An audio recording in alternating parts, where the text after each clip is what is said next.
बिस्मिल्लाहिर्रहमानिर्रहीम। देखिए, judicial activism के ऊपर क्या वो ठीक है नहीं ठीक, सुओ मोटो के ऊपर तो हुकूमत का मौकफ आ चुका है। जो अभी बिल हमने पेश किए हैं, जो अब जॉइंट सेशन ने जिनको मंजूर भी कर दिया है, उसमें सुओ मोटो के लिहाज से तो हमने अपना पॉइंट ऑफ व्यू दिया है कि ये यहाँ कलेक्टिव विजडम होना चाहिए फर्द वाहिद की जगह, और उससे ज्यादा ट्रांसपेरेंसी आएगी इसके अंदर। लेकिन जाहिर सी बात है, अगर कोई तौहीन करता है अदालतों की और कंटेम्प्ट ऑफ कोर्ट करता है, तो उसके ऊपर हमने हिस्टोरिकली ये देखा है कि अगर कोई मशरूत माफी मांगे तो उसको माफी मिल जाती है। इस केस में क्यों नहीं दी गई, क्या वजह है, वो डिबेटेबल है। लेकिन बज़ाहिर एक यहाँ भी देखा गया है कि सिलेक्टिव वो डिसीजन मेकिंग होती रही है। जहां तक तलाल तो चौधरी आपको की बात लगता है जो नाअहली हुई है वो बिल्कुल ठीक हुई है, मेरिट पर हुई है? देखिए, मैंने इस केस की डिटेल तो मैंने नहीं पढ़ी, लेकिन जनरली स्पीकिंग जब कोई मशरूत माफी मांग लेता है तो वहां अदालत माफ कर देती है। तो यहाँ थोड़ा सा लग रहा है कि एक जुडिशियल एक्टिविज्म नजर आ रहा है और थोड़ी जरा एग्रेसिव, लेकिन क्योंकि कोर्ट का फैसला है तो इसी लिहाज से हमने तो इसके अंदर अपना पॉइंट ऑफ व्यू दे दिया है कि जो है जो सुओ मोटोज हैं वो 3 जो है वो जजेस की कमेटी अगर ले तो बेहतर है, उसमें ज्यादा ट्रांसपेरेंसी है, उस पर जरा एक डिस्कशन। राना एहसान साहब, कहीं ऐसा तो नहीं है कि जिस तरह से बात हो रही है वजीर आजम के नाअहल होने की, तो इसलिए आप इसको डिफेंड कर रहे हैं? देखिए, हमारी जहां तक बात आती है तो वहां मामलात कुछ और हैं।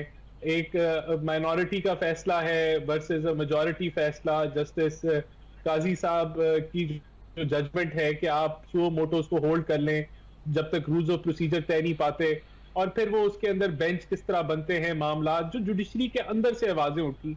और अब देखिए, हमारा तो ये जो मामला है, हमने तो ये फाइनेंस का बिल जमा करा दिया, टेबल कर दिया है नेशनल असेंबली में और सेनेट के अंदर। तो वो अब यानी कि हुमायूं साहब तो अदालत के साथ खड़े हैं और आप वजीर आजम आजाद कश्मीर के साथ खड़े हैं। देखिए, हम भी अदालतों के अंदर जो मुख्तलिफ जो सुप्रीम कोर्ट के जस्टिसेज हैं, उन्होंने जो बातें की हैं, हम भी उनके साथ खड़े हैं, और उनका मुद्दा भी जो है वो आईनी मुद्दा है। वो भी आइन को कोट करके बातें करते हैं। सही। तो वो जो डिबेट है, हम उसके साथ खड़े हैं। यहाँ अगर आप मुझे इजाजत दें, आपने इकोनॉमी से स्टार्ट किया इंट्रो से, अगर मैं थोड़ा सा उसके ऊपर पॉइंट ऑफ व्यू दे दूं। देखिए, हमारी ये जो जमात, जब ये पीडीएम आई, कोalition आई हुकूमत में, तो ये सवा साल की हुकूमत थी, और इसको जनरली इलेक्शन ईयर कहा जाता है कि आप इलेक्शनों में जा रहे हैं। तो अमूमन हुकूमतें जो हैं वो बेइंतहाशा रिलीफ देती हैं अवाम को, डेवलपमेंट के ऊपर स्पेंडिंग की जाती है, और इस तरफ होता है। तो हमने, लेकिन उसके बरक्स आप ठीक कह रही हैं, बिजली का रेट बढ़ाया, गैस का रेट बढ़ाया, पेट्रोल का रेट बढ़ाया, एक महंगाई हुई। तो ये वो मजबूरी के फैसले थे जो हमने किए, और हमारे पास ऑप्शन नहीं थी कोई। और अगर हम ये फैसले ना करते तो राना साहब, उसके लिए आवाम को एतमाद में लेना जरूरी था या नहीं था? आटे की इतनी लंबी लंबी लाइनें लगी हुई हैं, एक आम बंदे के लिए वाकई जिंदगी गुजारनी बड़ी मुश्किल हो चुकी है। देखिए, मैं वही कह रहा हूं कि अगर ये इक़दामात हम ना लेते जो मैंने आपको गिनवाए, अगर हम IMF का मुआहदा ना बहाल करते, एड्स रिव्यू ना मुकम्मल करते, तो मुल्क दिवालिया हो जाता, और तब जो दर्द या तकलीफ अवाम आज सह रही है उससे कई गुना ज्यादा होती। तो ये बात तो राना साहब, ये बात तो अवाम को बताने की थी ना। अवाम सियासी इस्तेहकाम के लिए, अपनी जिंदगियों को बेहतर करने के लिए हमेशा से हुकूमतों के साथ खड़ी रही है। तो हमने अवाम को बताया है, ये फैसले करने से पहले भी बताया है। अभी फाइनेंस बिल एक 170 अरब का आया, इजाफी टैक्सेस लगे, वो सारे हमने IMF के ये 9th रिव्यू को मुकम्मल करने के लिए किए, और हमें उम्मीद है कि ये 9th रिव्यू मुकम्मल होगा, बल्कि 10th 11th भी मुकम्मल होगा। राना साहब, एक छोटी सी बात कि आप लोग इलेक्शन की तरफ क्यों नहीं जा रहे? कहीं आपको भी तो नहीं लग रहा कि इस वक्त जो अवाम के अंदर गमो गुस्सा है, उसका बदला या वो अपने गमो गुस्से का इजहार इलेक्शन में कर देंगे?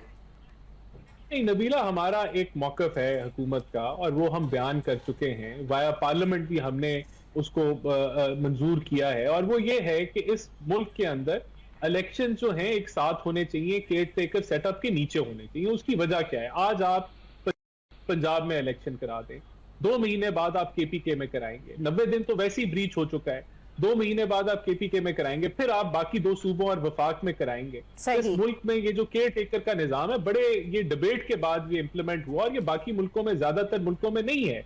तो अगर आप इस तरह से इलेक्शन कराते हैं तो आप एक पॉलिटिकल इंस्टेबिलिटी की बुनियाद रखते हैं, जहां एक लड़ाई झगड़े का माहौल रहता है। लोग इंडिया की मिसालें देते हैं कि इंडिया में केयर टेकर का निजाम नहीं है। उधर जो इलेक्शन कमीशन है, जहां इलेक्शन रिजल्ट्स हैं वो उस तरीके से चैलेंज नहीं होते जिस तरीके से पाकिस्तान में होते हैं। जो यहाँ माहौल है उधर यही सूट करता है कि इलेक्शन एक साथ हो। और देखिए हमारा टेन्योर तो अगस्त में खत्म हो रहा है, अगस्त में हमारी हुकूमत ने खत्म हो जाना है, फिर एक केयर टेकर हुकूमत आएगी। उसकी प्रायोरिटी हो सकता है दहशतगर्दी ना हो, उसकी प्रायोरिटी ये फाइनेंशियल या IMF इश्यूज ना हो, और वो बनी ही इस मकसद के लिए होगी कि उसने इलेक्शन कराने।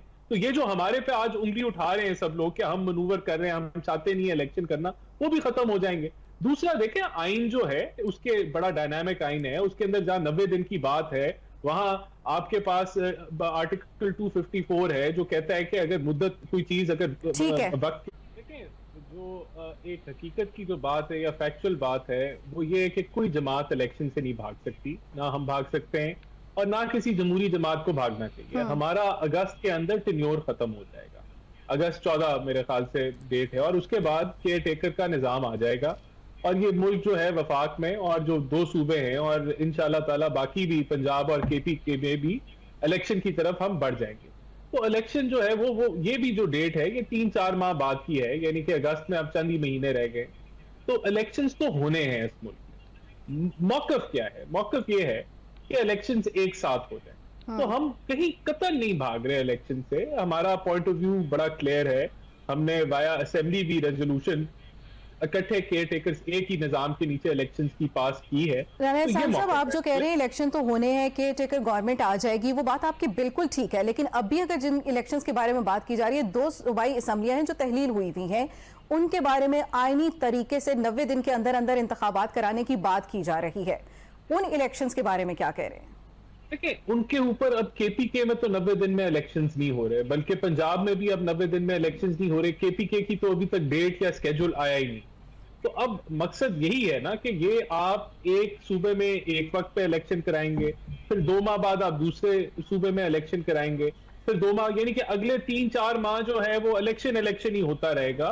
तो ये मुल्क मुतहम्मल नहीं है कि आप एक तो इतने खर्चे जो हैं वो बार बार करें, दूसरा फिर आप देखें और भी मामलात है ना। अब लाहौर हाई कोर्ट ने कहा कि हम RO नहीं देंगे, अभी हुमायूं अख्तर साहब कह रहे थे कि हमें ये ROs कबूल नहीं है।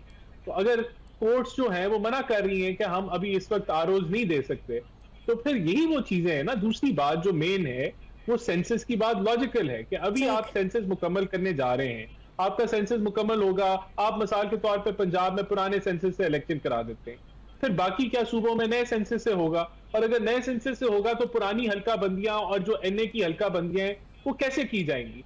तो बहुत सारे ये इश्यूज हैं, इसलिए बेहतर है कि इलेक्शंस इकट्ठे हो जाएं तो ये ना इश्यूज ये सारे रिजॉल्व हो जाते हैं। तो लॉजिकल डिबेट है ये, कोई मेरी मर्जी या उसकी मर्जी की डिबेट नहीं है, इसके पीछे लॉजिक है जो आपको गाइड कर रही है कि पाकिस्तान में इकट्ठे इलेक्शंस हो जाएं।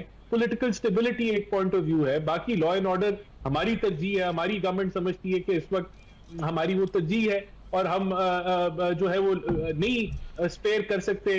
तो एहसान अफजल साहब, इससे पहले तो जब सूबाई असम्बलियां भी तहलील नहीं हुई थी, आप लोगों की जानिब से, आपकी जमात की जानिब से ये बड़ा मौक़िफ़ आता होता था कि आप असम्बलियां तहलील कर दें, हम इलेक्शन कराने के लिए तैयार हैं, असम्बलियां तहलील कर दें, इलेक्शन कराने के लिए तैयार हैं।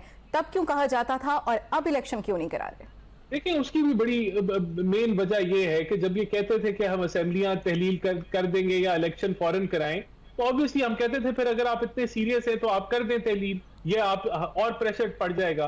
तो ये तो किसी को नहीं पता था कि एक बंदा जो है अपनी मर्जी से अब और पूरी पार्टी की मुशावरत के बगैर, अपने कोalition पार्टनर जो अब सदर बन चुके हैं उनकी पार्टी के, उनकी मुशावरत के बगैर असेंबलियां तहलील कर देंगे। तो डेफिनेटली ये उनको चैलेंज दिया जाता था कि अगर आप सीरियस हैं तो आप तहलील कर दें।